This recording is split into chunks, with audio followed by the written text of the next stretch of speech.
Hey YouTube, so I am doing week 7 update. I actually have a few things to talk about. Elizabeth has her hearing appointment tomorrow at noon at Dornbecker's, which is one of the biggest children's hospitals here in Oregon. I'm kind of nervous. I really don't think that she's deaf in her left ear, but they want me to do it just to make sure. The woman that came in and did her hearing test after she was born, said that babies who are born so quickly, who are pushed out so quickly, tend to have leftover fluid in their ears. So she thinks that is probably the circumstance in this case, since I pushed her out in under 10 minutes. But you never know. The chances of her being deaf are, 1 in 1,000, I guess, or something. I don't know the statistics. I mean, I have nobody in my family that's deaf except for my great-grandmother, and that's due to old age. So you never know. So we're just gonna take the precautions and go get it checked out. I had myself checked out by my doctor, and she told me that I have gallstones. Ta-da! That's what my problem is. Very painful. They are worse than kidney stones, if anybody's had kidney stones. She did refer me to a surgeon. I have not called the surgeon yet, because for one, I really don't feel like having surgery if need be. 6-7 weeks after I just had a baby. I mean, I have a newborn baby here and a 2-year-old who are depending on me so much that I don't, I'd rather sacrifice myself than them any day. So I haven't had any more attacks. I haven't had any more pain. So I'm just kind of, playing it by ear, and if I have a lot more pain, I will eventually call the surgeon and go in for a consultation and see what he or she wants to do. So there's on that. I don't know if y'all saw the bruise on my back and my arm. That's gone. The one on my back is still a little tender. I think it's just like more muscle. But it's gone, so that's positive. Developmental skills on Elizabeth. She is now smiling terrifically. I mean, when we wake up in the morning, she smiles at me instead of crying.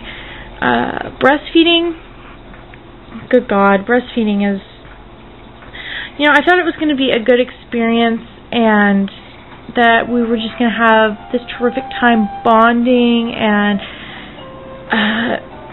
it's just, there's one thing after another. First, I had inverted nipples.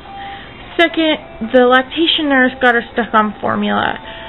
Third, now I don't produce enough. It's like, what the heck, So they have me on this stuff called fenugreek, and stuff makes you smell like maple syrup, and it's weird. I mean, we've been in like 90-degree weather the last 4 days, and my body odor, because you sweat, smells like maple syrup. I was like, cool deal, sort of, but a little strange, smelling like a freaking IHOP or an Elmer's or, like a hotcake house.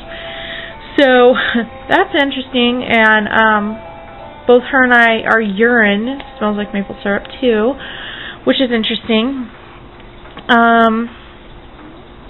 What else? Oh yeah, she's putting her hands together. She can focus on you. She follows you, which is really cool. It's just so amazing to see her develop these skills, My son, now, he's 2 and learning to talk and potty train.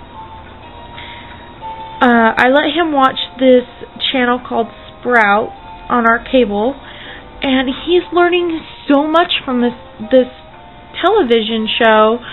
It's kind of like what Sesame Street's on, It has sign language. They kind of do repetitious stuff, and it's so good for him. I'm so amazed. He's singing songs with them. He's doing sign language with them. He's learning words every day. Whether or not he pronounces them clearly and correctly is one thing, but to actually him coming up to me and going, "Mommy, clock," or "Mommy, 5," or, you know, trying to count 1, 2, 3, 4, 5.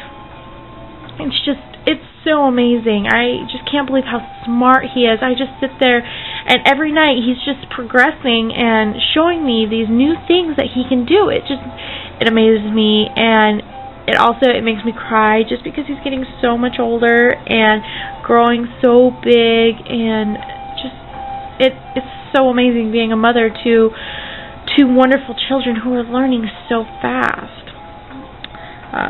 She's asleep in her swing, just had a bath and some food, and he just went to bed, so that's good. 4th of July was interesting. My husband had to work at 10 at night, so for all of you, you know that it doesn't get dark until around there on 4th of July, so we had to set off fireworks about 9 o'clock that we bought, and I stayed the night out at my grandmother's. I wasn't feeling that well. My stomach's been kind of upset. I don't know. I think it might be the iron pills that they have me on because I'm very anemic. So, I know how you feel, Lacey. 100% on that one. Oh, here's a story I have to tell you. Okay, so we went to the beach, and it was amazing. It was so beautiful. If you've seen the slideshow, the wedding was on this beautiful hill that it had like this bed and breakfast and then a lighthouse a little further up the hill. That was so beautiful. It was so much fun. And then we had whales that were out in front of our house. That was cool. They were coming up and getting air and blowing water out of their blowholes and stuff. Now, complaints. I hate people who think they know everything. I cannot stand it. So my husband has this brother, Jason, and his wife, Christy. I hate this woman. I absolutely dread being around them. It's so crazy. They have 3 or 4 kids. She has 3 kids and he has 1, and then, you know, so they're stepchildren. Anyways, so all of them, they're terrific kids, you know. Casey, who is their youngest, has autism, and they are so mean to him. They are so mean. They don't let him do anything.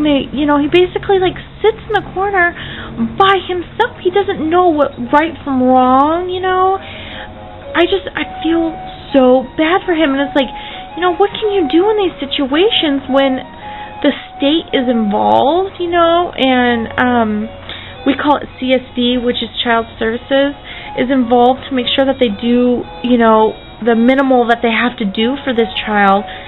And it's just like, it breaks my heart because he is so innocent in all of this because he's autistic. What do you expect, you know? Anyways, so that breaks my heart. And she started yelling at my son, and I draw the line at that. It's like, hello, bitch. You have 4 children to take care of. I have 2. I'm pretty sure I can control my child.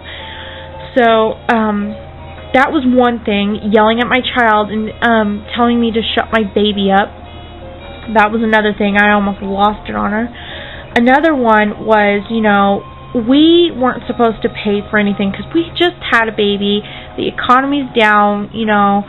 So, his mom was there too. So she paid for everything, and then, you know, they were supposed to give her money in return. Well, and then they were supposed to split the grocery bill. We get there, and they're like, well, what are you going to eat? And we're like, well, I thought you guys were going to buy food, you know, what's going on? I poured a bowl of cereal for my son that morning, and she took it from him. I was like, wow, you have balls, woman. You took a bowl of cereal from my 2-year-old and then started yelling at my mother-in-law saying that I owed her $50 for a fucking bowl of cereal. I was like, oh my God, you are psycho. You have issues. You have massive issues. So